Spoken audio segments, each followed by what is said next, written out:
Hey guys, welcome to another track guide. This time we'll be showing you the Sebring International Raceway in the Cadillac GTP car in time for this weekend's Sebring 12-hour special event on iRacing. Starting your lap, you're going to be exiting on the far left-hand side of the track, since the last corner of the track is a long right-hander, which you take about in third gear.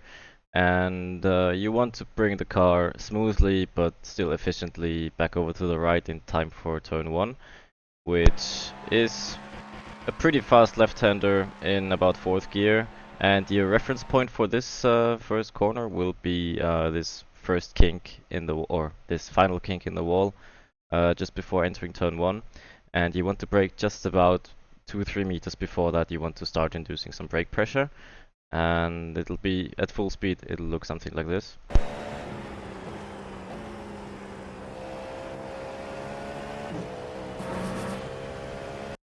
So in terms of preparing the whole approach to the corner, as I said before, you want to bring over the car to the right as soon as you exit or as soon as you're turning out of the final corner. And you want to line up your car along with this first part before the final kink of the wall and start introducing some brake pressure right around here. So this is where you want to introduce some firm but also gentle brake pressure. And your aiming point, first of all, will be this yellow line approaching turn 1. You want to have your left-hand side of the car more or less on that yellow line. Yeah, basically like this. And this, I mean, I don't personally tend to look at the cone up here, but some people like to use this cone up here as a reference point, where they're more or less, it's their indicators as to how and when they can get back onto the throttle.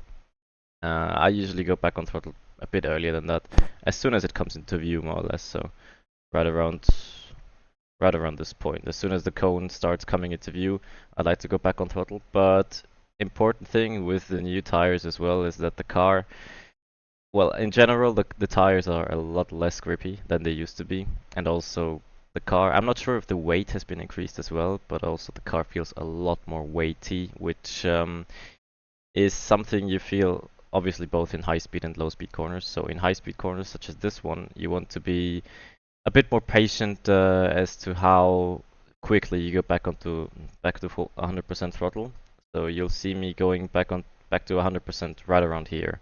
It used to be basically around here, where you'd be back on 100% and also carrying about 30 to 40 or even more kph more. So it was getting a bit ridiculous. So yeah, this new update, I'm glad they introduced it, to be honest. And as far as the exit goes, the track is pretty bumpy in places, and also you don't have rubber or marble buildup at this point already. But with time, especially in the 12-hour race, you will start to have a lot of marbles building up right around the edge of the circuit, which is why you want to be staying, as if you can help it, you want to be staying as tight as possible. Also, first of all, to avoid the marbles later on, and second of all, because the bumps on the outside of the circuit or on the far edge of the circuit are a lot more vicious than they are around the inside of the corner. So yeah, you want to be aiming obviously to use the full track. Full track in this case being the edge of the blue and white curb right here. And approaching turn 2, I'm gonna let it run at full speed for once, and I'm gonna come back to it in a second.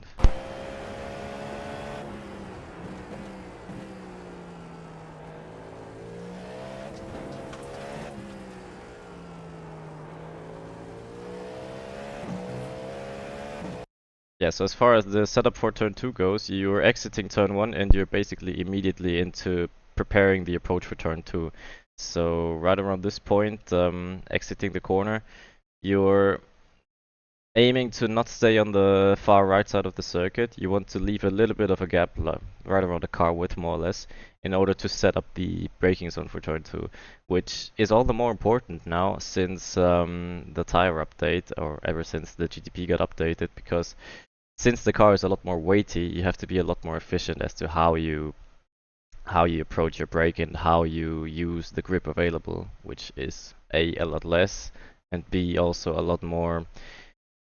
You have to be a lot more precise as to how you use it. So you want to set up the approach for turn 2 by basically cutting back over to the right and brake in as straight a line as possible. So my braking point is, yeah, right around where this access road meets the circuit. And I still have a little bit of rotation going on during the braking zone, but as soon as I'm done turning, that's when I introduce the maximum brake pressure for this corner. So right around here, where I'm still turning the car and setting up the car for turn 2, I am still sort of modulating the brake a little bit. And by the time I'm done turning the car for the approach for turn 2, that's when I introduce full brake pressure, which is, yeah, in this case, right around 85 to 90%. And also, approaching turn 2, you want to be approaching it, or your turning in point is basically at this last cone right here. So when the white line crosses the track, that's when you start releasing the brakes a little bit and turning into the corner.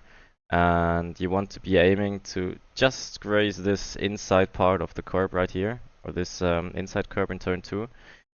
Don't, if you can help it, try not to take it unless you find some magic clicks on the setup which allows you to take it without the car being unsettled. But yeah, more often than not, you want to be just grazing the inside part of this curb, or with your inside edge of the tire. And also, yeah, through this whole turn 3 and 4 section, you're basically controlling the rotation, or you're basically setting up the car more with the throttle input than you are with your steering input. So right around this point, that's when you start to go back onto the throttle slightly. But if you can help it, try to be as efficient and as smooth with the throttle as possible. As for turn 3, this right part right here, you can take some curb, you can take some liberties with the curb. Like, I would say the edge in terms of an off-track or in terms of an incident point would be about 20 to 30 centimeters more to the right from this angle.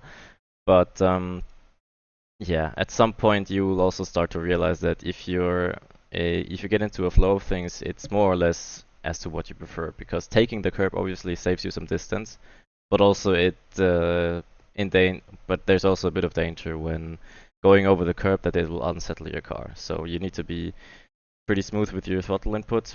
So as you can see right here, as soon as I'm on the curb, there's no chance you're going anywhere more than 50-60% throttle. At this point I'm at like 30% just to keep the car somewhat stable. So in this case I'm using the throttle more or less to stabilize the car, not really to accelerate as per se. And when going off the curb, you want to be aiming to going back over to the far right as soon as possible. And this little curb strip right here will be your reference point as to when you start introducing the car into the left-hander, that is turn 4, which is coming up now. So you want to be, yeah, there is a bit more space obviously to the right that you can use. It depends obviously how you exit turn 3 as far as the setup for turn 4 goes. So there is a bit more space to the right if you want to.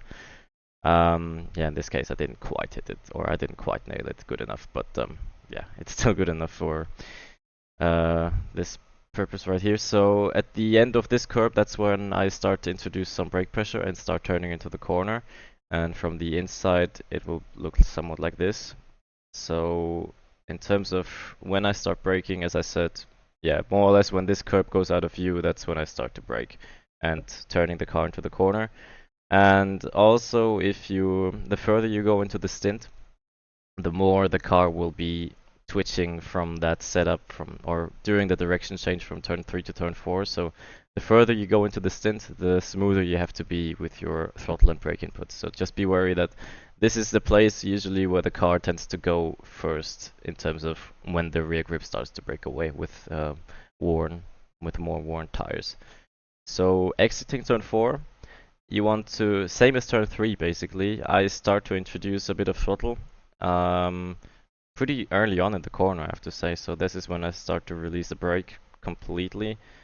And yeah, there's a slight stab of throttle right there, but yeah, that's when I start to introduce some throttle input in terms of, or basically the main purpose at this point is still to stabilize the car through the exit of turn 4.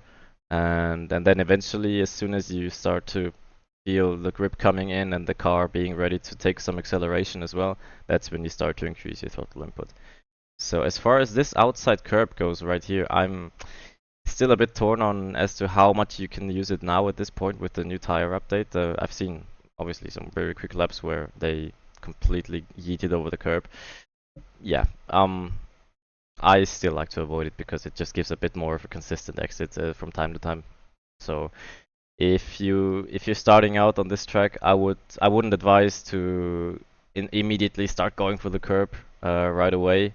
But as soon as you build some confidence and as soon as you have the line for the rest of the section that we just went through figured out, then you can start taking a bit more liberties with the curb. So yeah, exiting turn 4, there's a pretty much flat out right-hander coming up, turn 5. You want to save as much distance as you can, stay over to the right hand side, and as soon as the hairpin or as soon as the straight line comes into view, you can start drifting out towards the far left side of the track. And as far as this hairpin goes right here, let it run at full speed for once.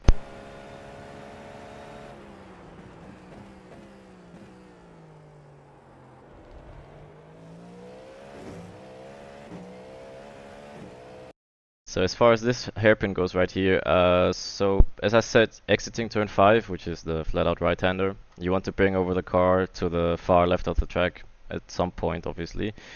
Ideally in time when you start to brake. So my braking point is basically at this first set of 3 cones right here, maybe a bit earlier even, depending on track temp, fuel load, tire wear, whatever. Actually, it's pretty early, I have to say. So yeah, at this point I will start introducing some brake pressure, and yeah, seeing it now, it seems like quite an early braking point, I have to say, but also with, yeah, you're gonna hear this a lot in this video, with the new tires and with the new tire model and the new GTP physics, it's all the more important to be smooth and consistent and efficient. So maybe brake a bit earlier than you used to, but also you cannot brake as aggressively anymore. So the overall time loss during the braking zone will be more or less due to the earlier braking point. But during the braking itself, you can start to, if you've done it right, you can start releasing the brakes also a bit earlier. So yeah, my reference point are these first 3 cones right here. So by the time we get to the first 3 cones, I'm at maximum brake pressure. And yeah, be efficient with your downshifts. It's all the more important in this corner because if you start to feel some rear locking going on, or even some front locking, which is worse in this case, yeah, your whole exit for the upcoming straight will be in the bin basically. So yeah, that I'm gonna keep, or I usually like to keep as big a brake pressure or as much brake pressure on as I can until somewhere between this second to last and last set of cones right here. So yeah, this is when I start to release the brakes, more or less. And as soon as I pass this second to last set of cones, that's when I start to prepare my approach for the turn. And this is where I release the brakes. And then at this final cone right here, that's when I start turning into the corner. And in terms of how much curb you can use on the inside, it depends more or less on how well you've done the braking itself. So if you've done the braking efficiently, well and smooth enough, then the car will be settled enough so you can take quite a lot of liberties with the curb on the inside. So from the outside, yeah, I think you want to keep, you still want to keep off the dirty part of the track, obviously, because there's a transition from inside edge of the curb to the dirt part of the curb, or not curb anymore, but there's quite a, with the new 3D modeling, with the new 3D model curbs, there's quite a violent transition between the inside edge of the curb and the dirty part on the inside of the curb, which, yeah, more often than not, it'll just unsettle the car. So I would advise to keep off of that, but obviously get as close to the limit as possible. And as I've said earlier, as the smoother you've done the braking itself and the more efficiently you've slowed down the car, the more liberties you can take with the curb on the inside without having to fear that the car will be unsettled or something. So leading from apex to exit, this is more or less right around here is when I start to introduce some throttle again. And same as turn 4 and same as turn 3, the main purpose at this point is to stabilize the car first of all with your initial throttle input. And as soon as you open the steering and as soon as the main part of the rotation is done, that's when you can start to introduce more and more throttle input. And also, not just under braking and not just when turning itself, but also under acceleration, you need to be a lot smoother with your throttle input. So yeah, you will realize also when the track is pretty hot and when you're well into your stint, you will have to start modulating your throttle up until like third or fourth gear as well. So yeah, the earlier you can help your rear tires to not be overstressed, especially under this heavy acceleration zone, the better it will be throughout the whole stint. So if you can help it, try to avoid the wheel spin here, because first of all, it's usually quicker if you can get it done without any wheel spin, and second of all, it will help you on the long run as well. So, but surprisingly, I have to say, you can still take quite a bit of liberty with this curb on the outside, even though in theory it should have less grip than the normal than the normal racing surface. But yeah, by the time you reach this curb, you're well into the acceleration zone anyway. So yeah, you can obviously take some liberties on the outside edge here. So get as close to the dirt as possible in order to straight line the exit as much as possible. And yeah, then afterwards, approaching Cunningham corner or the Cunningham section, you want to straight line it as much as possible. Bring it over back to the right, back over to back over to the left in time for the braking zone. And yeah, gonna let this section run at full speed again for once.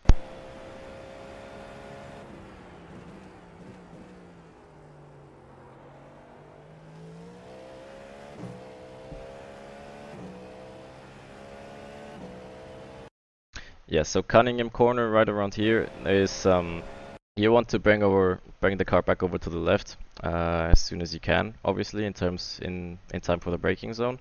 And this first set of cones right here is more or less my reference point as to when I start to brake. Yeah.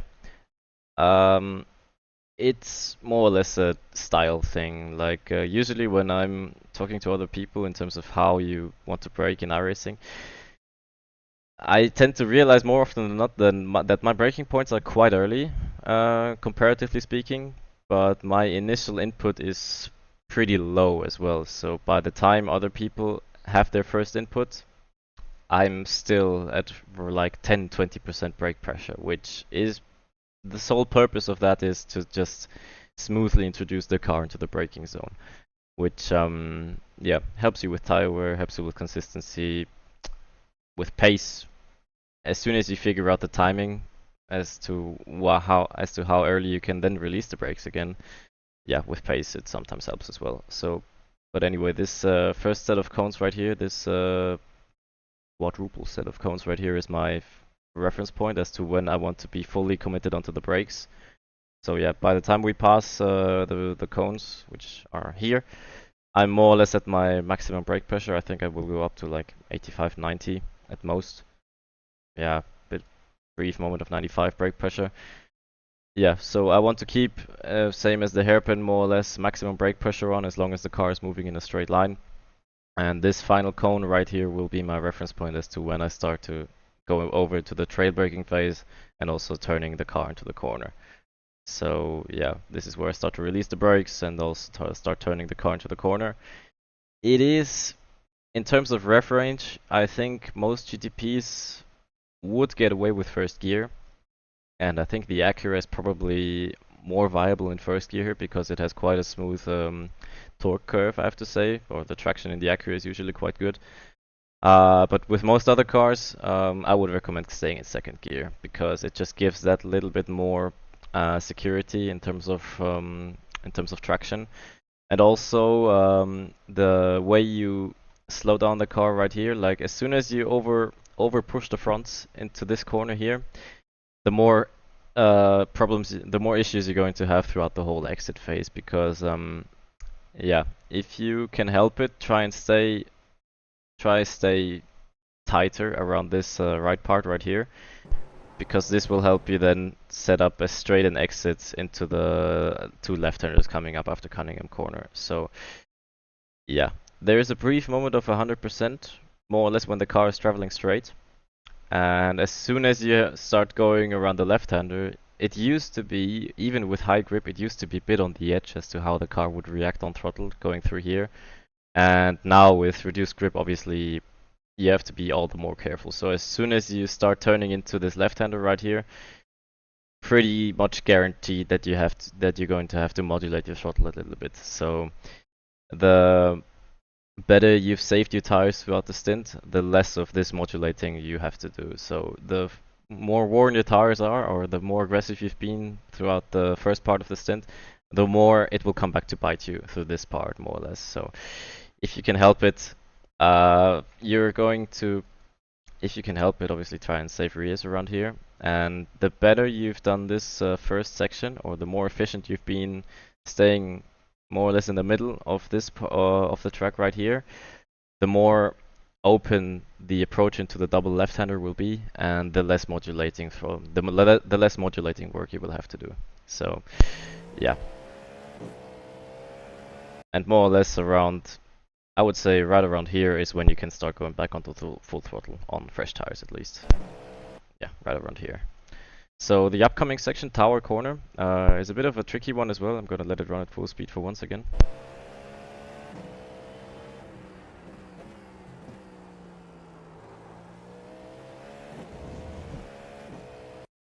So yeah, this is quite a tricky little corner right here. It always used to be, or more or less in any car, because it's basically a one-line corner, not just in terms of battling or two cars going through there, but also in terms of where the grip is and where the ideal point of no bumps and etc.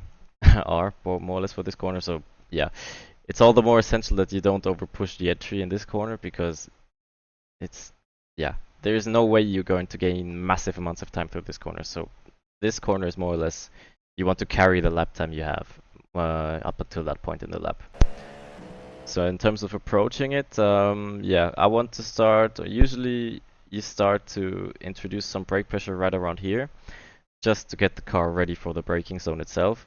And same as the turn 2 approach, as long as you're still rotating the car, you're not going to commit fully onto the brakes yet. So yeah, the straighter the car travels, the more brake pressure you can start to introduce. So at this point we're more or less traveling straight, and this will be my peak brake pressure.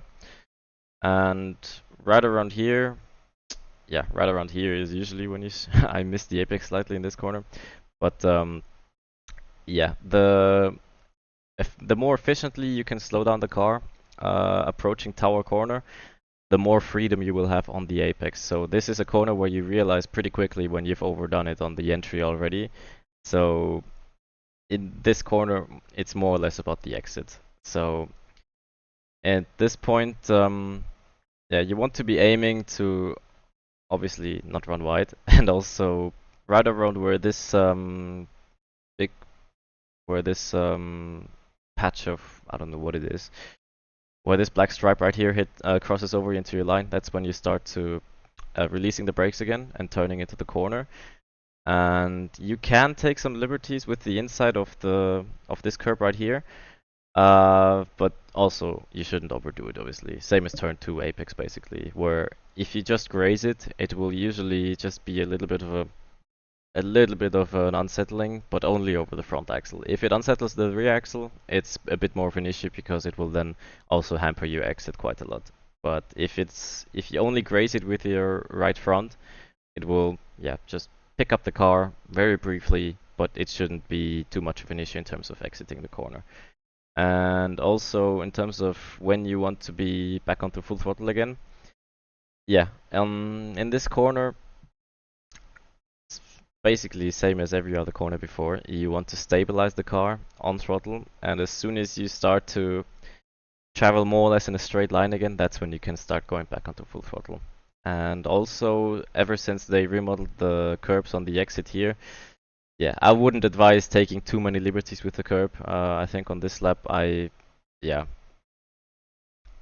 this is more or less the limit, I would say. So if you can help it, try and be efficient with your curb usage on the outside edge here, because the curbs usually on the exit of this corner and the upcoming corner, or the upcoming Le Mans section, you will feel it or you will see it in the delta that it's not as efficient to carry momentum over them. So yeah, exiting this corner or summarizing this corner, you want to be, it's more or less a carry the speed that you already have up until that point in the lap. You cannot do any, usually shouldn't be doing any heroics through here.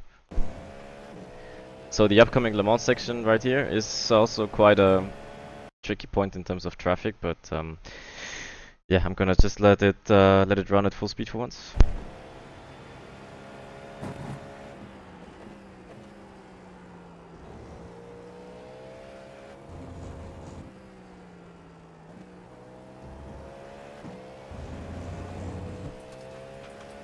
So the approach to the whole Le Mans section starts more or less in this first left-hander right here. You can use a little bit of curb right around here. It will also save you when you have to dodge LMP2 or GT3 traffic. Like, just a brief tidbit on traffic here as well.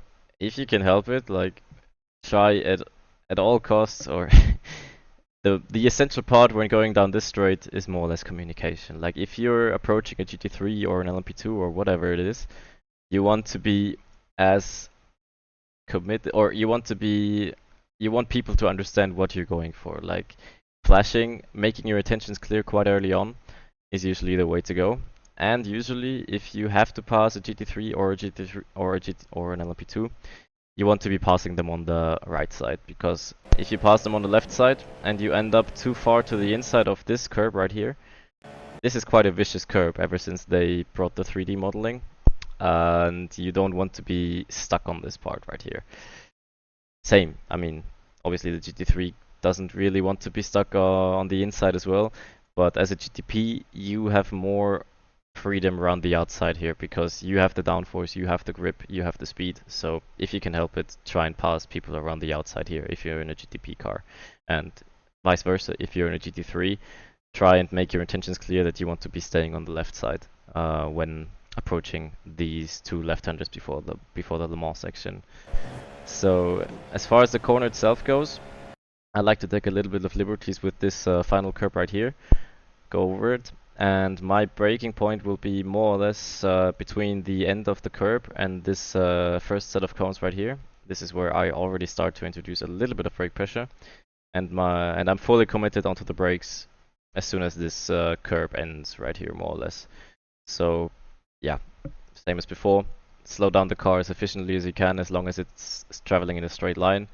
And around halfway between this second to last and last set of cones is when I start to release the brakes and start turning the car into the corner. Take this whole section in third gear, or this first part anyway. And yeah, this inside curb, it used to be quite forgiving. You could even take some liberties as far as hooking your inside part on the inside edge of the curb. Now it's more or less the case of trying to be as close to the inside edge, but not over the inside edge with your right hand side of the car. So use this curb on the inside to rotate the car and open up the corner a little bit. And in terms of how you approach the rest of the section right here, you don't want to be going on throttle too early and ending up on this left hand side curb too early, because the whole section is connected, obviously, and you want to be, you only want to be on this left-hand curb when you start to prepare your approach for the final part of Le Mans section, and it's all about throttle modulation, more or less, right around here. So this is all in third gear, and the smoother you can do your throttle modulation, the more freedom you will have when setting up the car, and if you will feel it pretty quickly if you've been too aggressive on throttle, your front will start running out and you will have difficulties bringing the car where you want it to be. So yeah, in terms of throttle modulation, or in terms of setting up this final part of the section right here, I usually tend to look away from the corner, and as far as the optimal line goes, you can see right around here there is as soon as the patch, or as soon as the surface starts going a bit lighter in terms of color grading, that's when the grip will run out. So you want to be on the far edge of this darker surface right here, obviously. So yeah, more or less right around here. So you will see that the transition is pretty visible right around here. Any further to the left, usually that's when the marbles will also start building up. So yeah, at this point, when you've done the setup correctly for the final part of Le Mans corner, you want to enter the final right-hander with the tiniest amount of brake pressure, but tiny but consistent brake pressure. As you can see here, I'm still only slightly on the brakes still, and I've in a session pretty recently, I've come to realize that this corner, this final part of Le Mans section right here, it's this is also same as Tower Corner. It's a I would say a better safe than sorry type of corner. So carrying too much speed will be a lot harder to save than carrying a little bit too going into the corner a little bit too slowly, because if you go in a little bit too slowly, there's still you can still go on throttle pretty early. So you will realize, so you will see right here, I'm not even on the apex of the corner yet, and I'm already on throttle slightly. So this is more or less a, as I've said, a better safe than sorry corner. And as for the apex of this final corner right here, same as the first part of the Le Mans section, you want to be as far on the inside edge as possible, but not inside the curb, because that will, in 99% of cases, it will unsettle your car. So yeah, try to bring it as close to the inside edge as possible. So what I've also come to realize in terms of this exit curb right here is that it's obviously a lot more violent than it used to be. So the way you approach it is a bit more tricky than it used to be. You cannot just go on over it and carry all the speed you want. It is a lot more aggressive, and but also if you go onto this curb while the car is settled and traveling more or less in a straight line, it will let you carry most of the speed. So it is definitely worth taking on the outside here, but only if your car isn't sideways. So the way you go on throttle, or the way you approach this corner and carry the speed through this corner, as soon as you have some sideways momentum, or as soon as the car starts going sideways, that's when the curb on the outside edge on the exit will take away some of your momentum. So as long as you can carry the speed while the car is traveling straight, and as long as it's settled, as long as that is the case, you can carry most of the speed over this exit curve as well. Yeah. So we're near the end of the lap already. The upcoming corner is Sunset Corner, which is a pretty satisfying corner if you get it right. I'm just gonna let it run at full speed for once.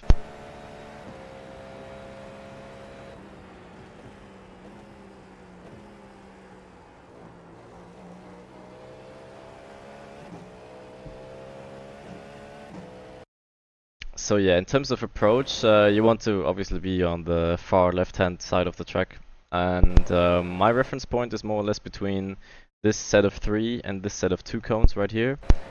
My braking point is, yeah, more or less right between the two.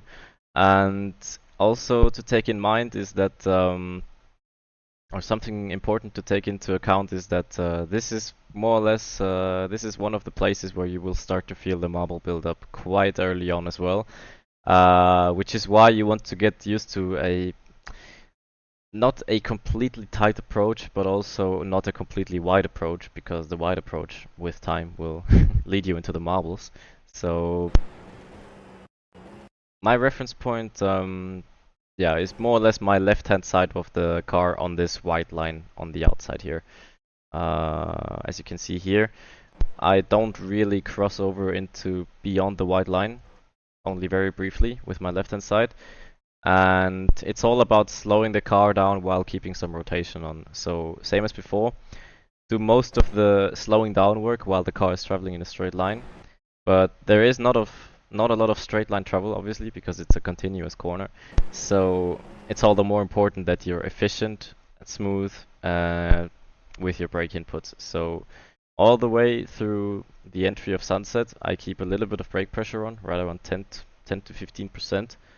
And at this point, I'm aiming to be near the inside wall as soon as I'm basically underneath the bridge. So just before going under the bridge, that's when I'll be closest to the inside wall. And also right around here, you should feel the car being ready for some throttle input again. So right around here is when you can start building up the throttle again. ever so slightly.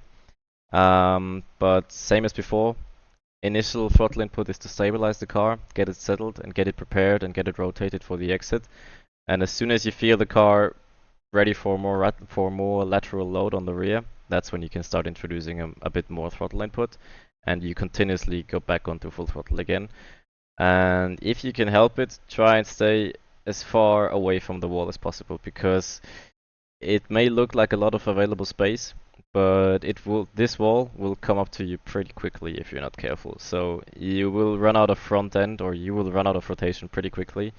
So if you can help it, try to keep some distance between yourself and the wall, and only start approaching the limit as soon as you feel comfortable with the outside edge of the track. And yeah, this is more or less the maximum you want to go, because any further, and yeah, obviously tire wall is waiting for you. And as one final tidbit right here, don't think it's over just yet. This tire wall right here, it has caught some people out, including me, over time. So yeah, try and keep some safety margin between yourself and the tire wall, and also this final stack of tires right here, because especially in traffic situations, this will be quite this gets clogged up quite quickly. And yeah, that is one lap of the Sebring International Raceway. So I hope you've enjoyed this track guide around the Sebring International Raceway for this weekend's upcoming 12-hour special event. Good luck with your race and have fun.